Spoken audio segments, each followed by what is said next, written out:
What does it really mean for a movie to hold up a mirror to society? Isn't that an extinction level event? Well, let's not be dramatic here. Oh gosh. What's up everybody, this is Major coming at you with another kind of cool video. So check it out. In this video, I'm gonna get real aggressive with talking to y'all because the time for playing is over. It's been over, but it's really over. You probably have quite a few opinions about what's going on in the news cycle right now. But it's important to remember one thing. You're wrong. Here's why. Mentally, they're exercising you, whether you believe it or not. They're using all types of programmable exercises at us at all times. It's called brainwashing. It's to keep you individual minded. It's to keep you with that American dream mentality. It's mine and I got myself here, so no one's going to take it from me kind of shit. And it's that type of mentality in a big, momentous, crazy, catastrophic financial crash. That's the shit that's going to get you killed. That's what's going to get you picked off. Ain't got nobody watching your back.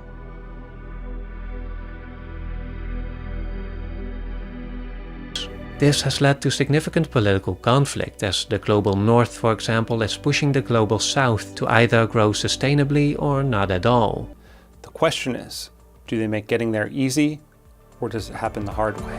While the Global South blames the Global North for denying them progress, especially considering the Global North itself was able to grow unsustainably for so long and, in the eyes of the Global South, is not taking any real measures to reduce its own impact. They, like all leading empires, enhance their thinking by being open to the best thinking in the world. As a result, the people in the country become more productive and more competitive in world markets, which shows up in their growing economic output and rising share of world trade. You can see this happening now as the US and China are roughly comparable in both their economic outputs and their shares of world trade.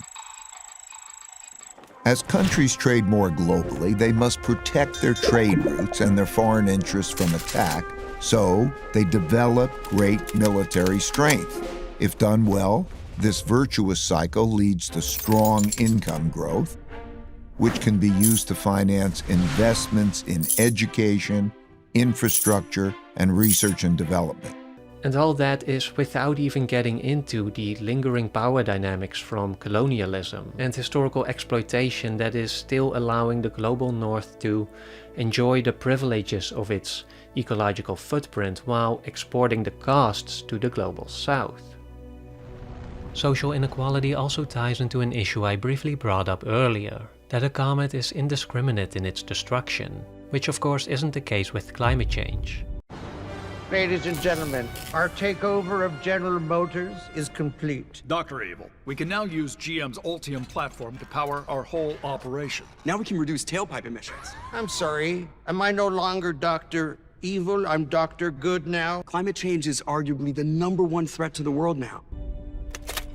I actually got to witness this for myself when I visited one of Indonesia's bigger cities as part of my bachelor degree. The city was facing a number of issues, like rising sea levels, increasingly severe rainfall, and heavy urbanization that allowed less and less room for water to drain away, and that was actually causing the whole city to slowly sink into the ground, which in turn obviously made it even more vulnerable to rising sea levels. As you might have guessed, those who suffered the most under all this were the poorest people of the population, many of whom were living in the coastal areas that were most frequently plagued by floods, with some of them even experiencing a daily flooding of their homes as the tide came in and out, with no way to sell their houses, because you know who would move into these places. These people had nowhere to go and no choice but to adapt to the slow violence that was being inflicted on them every single day. I didn't get the meme. Climate change is arguably the #1 threat to the world now. Dr. Evil, you are now the #2 threat to the world. I refuse to be number two. We have to help the planet. Oh, please, cheer. For my son. Grateful we tried. Man, oh man, did we try. Although I do like that Don't Look Up emphasizes how, in the end, it's ordinary citizens who are suffering the consequences while the rich and powerful save themselves. I'm just gonna go to the restroom for a moment. I don't think it was quite able to capture what the actual harm of climate change looks like. Your son? I shall name him Baby Me. No, his name is Kyle.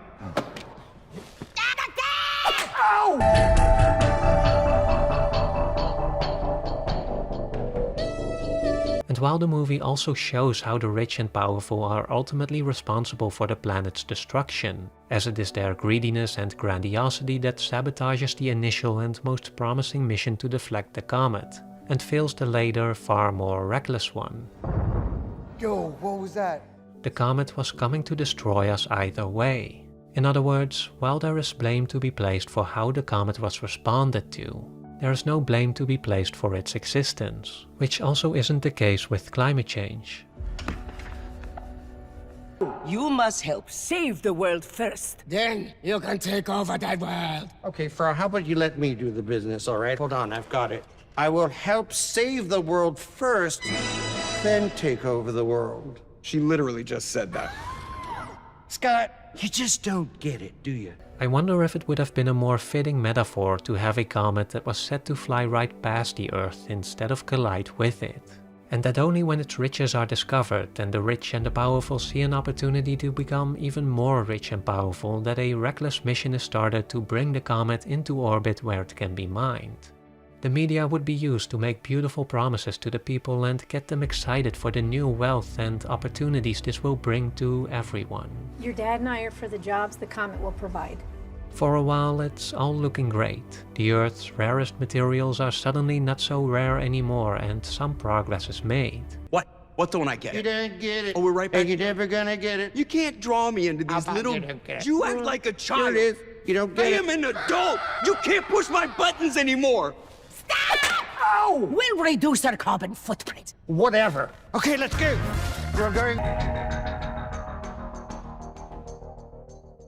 But then it turns out that the technology that was supposed to lead us to paradise is failing us. It's not just mining the comet, but it's slowly breaking it apart, causing small meteors to rain down on everyone with increasing severity.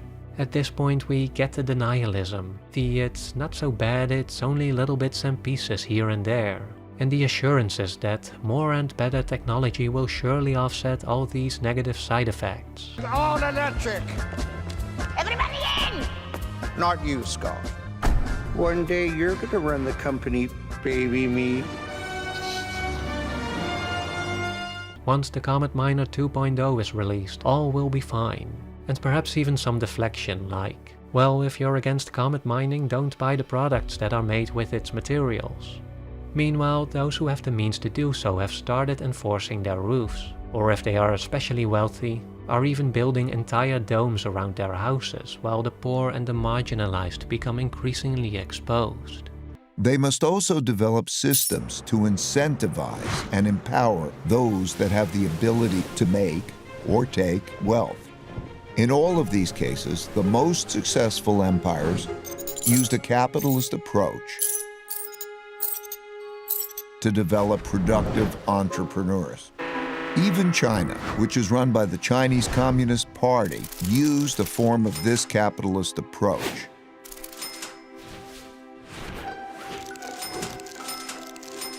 International tensions worsen as conflicts arise between the mining and non-mining nations, resulting in a political stalemate until eventually, over the course of a few years or even a few generations, the comet breaks off into bigger and bigger pieces and, assuming it ends on the same note as the movie, everyone ends up being wiped out except for the privileged few who had the means and the power to build the strongest fortresses. Deng Xiaoping, when asked about this, said, "It doesn't matter if it's a white cat or a black cat, as long as it catches mice. And it's glorious to be rich." And so, without everyone else, it is clear that they too are doomed to perish. Though I think this scenario would have better emphasized the social inequalities and the slow violence that climate change leads to, it is still not a perfect metaphor. Most notably, it doesn't really account for another issue that I haven't yet addressed, which is the issue of a comet coming with a solution that is of an entirely different nature than that of climate change. Deflecting or destroying a comet is certainly a costly and risky endeavor, but it doesn't really demand for any structural changes in the society it threatens. It's an external danger that, in theory at least, could have been externally dealt with, and the world would have been able to go on in the same way that it did before. The same is not true for climate change, which, as we've discussed, is a highly complex, long-term and global problem, which makes it only logical that it is also one that, when it comes to solution strategies, is intrinsically intertwined with the culture, the values, and the sort of general zeitgeist we have come to internalize as a society. There are CEOs of international corporations and nonprofits who are part of this. The executive director of Greenpeace International, the International Monetary Fund. I mean, these people, the CEO of BP, the MasterCard CEO, president of Microsoft, Al Gore. Of course, Al Gore, that one shouldn't surprise you. Of course, he's involved in something like this. These people are all committed to this idea of dismantling our free market economy and bringing this fascism, if you will, this control, this what will result certainly in authoritarianism, even if it doesn't look like that coming through the door. They are committed to this great reset. So by this time, you might be saying, okay, where did this come from, though? And it is at this point that, for me, the comet took on a slightly different meaning. This idea that he has for replacing our economy with something else, where did it come from? Well, it actually isn't new. It's a repackaged idea that he's simply bringing to the surface again. And it's actually, so you know how we've talked about, this is going to be a little tangential, but I think it's important. You know how I talk all the time, incessantly, about the administrative state? Fake news, propaganda, conspiracy theory. And how the administrative state came to being or came to fruition. It reared its ugly head. Criminal cabal in our FBI. The FBI is the crime family. Collusion is not a crime. A lot recently, but the ideas for this were brought to the public, if you will, or became popular under Woodrow Wilson in the 1920s. But when the ideas themselves were introduced in the 1920s by Woodrow Wilson, it didn't take hold. This wasn't a transformative thing that happened when Woodrow Wilson introduced it. It wasn't until FDR and LBJ and their New Deal and Great Society programs that the idea of the administrative state that had been introduced just philosophically by Woodrow Wilson came to fruition. One that isn't as explicitly expressed, but one that slowly dawned on me on a more intangible emotional level. It's the realization that pretty much every generation living right now, at least here in the West, has been raised in the same historical period. One that can be defined by unprecedented progress, prosperity, and relative stability. And that perhaps we've all mistakenly come to assume these characteristics as normal and everlasting. And you know, who could blame us? Because for a while there it seemed like everything was within our reach. Countless innovations were leading the way to exciting new technologies. Food supplies were no longer dependent on seasons or country. Everything was just there the whole year around. We were all driving cars and flying across the world. I mean, we talked about the end of history. You know, we were so close. And then came the internet and suddenly we were able to reach everyone, everywhere and at any time. It was beautiful, promising. We conquered the physical world and were pioneering into a new one. Now it feels like it's all slipping away from us. It's all turning against us. We already came to realize that our financial system is not the source of everlasting wealth as we had hoped. That our governments and political systems are not as unshakable and incorruptible as we thought. And now that the very foundations of the world we inhabit are changing, it's like we're moving into the endgame. We are awakening, or perhaps reawakening, to a world that is much bigger and complex than we are, that won't submit itself to our dominion, and that is confronting us with a mirror image of who we have really become, revealing how, despite all our riches and all the possibilities it gave us, we were not really trying to make progress. We were not really striving for freedom as a communal sense of prosperity and security. We were merely trying to build our own private paradises. We were trying to be left alone, do whatever we want. That being said, you've heard me say that probably 10 times by now. That being said, this is actually very similar, the Great Reset. So this idea for the Great Reset is coming to fruition now, or they are attempting to bring it to fruition, but it's not philosophically a new idea. It's actually a repackaging of an old idea from the 1940s, believe it or not, under FDR. The man that wrote the New Deal under FDR, his name is Stuart Chase, he introduced this idea of dismantling our free market capitalist system and introducing what he called a managerial state, where, again, it's not that the state owns all the means of production and distribution. It's not that there's a collectivist or a collective ownership either. It's that the state just controls everything. What I'm trying to say is Ted Kaczynski was right. At the same time, people in other countries naturally copy the methods and technologies of the leading power, which further reduces the leading power's competitiveness. These companies will end up transferring all these advances to our daily lives, radically modifying the way we interact with each other and even understand the world. Investing in novel neurotechnology today could be the best way to generate an economic revolution in the future by the development of this new technology, which instead of biotechnology, in the case of the Human Genome Project, now it would be neurotechnology. And this is something that's starting to happen. Last year, Elon Musk created a neurotechnology company, Neuralink. Brian Johnson, another billionaire, has created a similar company called Kernel. So we're starting to have some new companies that are based on the promise that these new neurotechnologies are going to cause an economic revolution.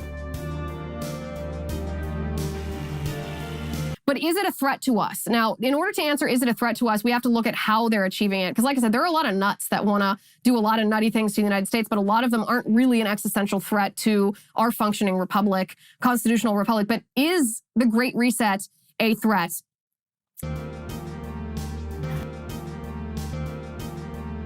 What we do is we're a platform that allows us to interface directly with the brain. So we start from the sensor input, so measuring the brain activity itself, through to the translation of the electrical signals from the brain, and then we map those to control and influence the environment around us. Well, let's look at how they're achieving it. So a couple of ways that they're achieving it are classic liberal strategies. One being never let a crisis go to waste, and they're doing that with COVID-19, sure, of course they are. We can see that before our eyes. Yada yada yada. We don't have to go through all of that again. That's a whole show worth of content.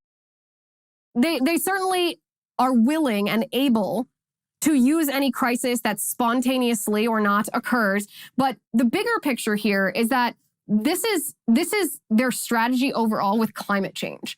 And climate change is very similar, actually, to COVID-19 in the strategic sense. That with COVID-19, we were told a virus is going to kill you. With climate change, we were told economic disaster is going to kill you. With COVID, we were told if you don't give the government your freedom, you will die. With climate change, we're told if we don't give the government our freedom, everyone will die.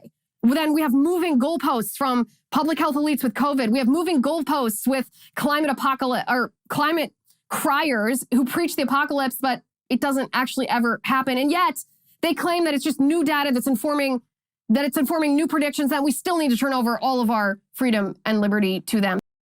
We were completely unconcerned with the world around us. You think you're motivated by beliefs, high ethical beliefs, but you just run towards pleasure and away from pain.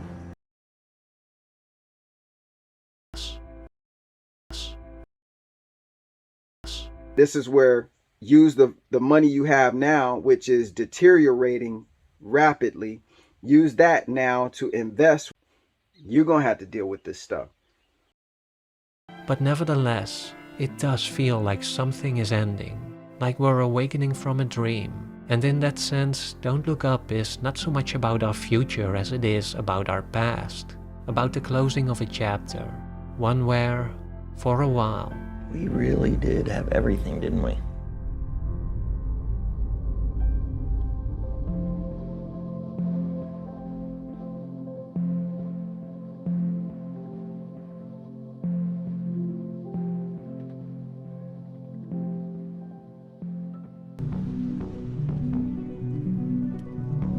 We're not just talking about a changing temperature or gradually warming, gradually cooling. No, we're talking about climate change as defined by Alexandria Ocasio-Cortez's Green New Deal. emphasizing how this is not a tool that only works on a vulnerable few, but one that we are all susceptible to.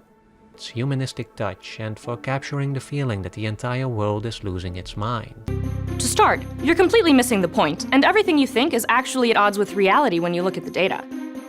And boy has it ruffled some feathers to dive into a complex societal issue.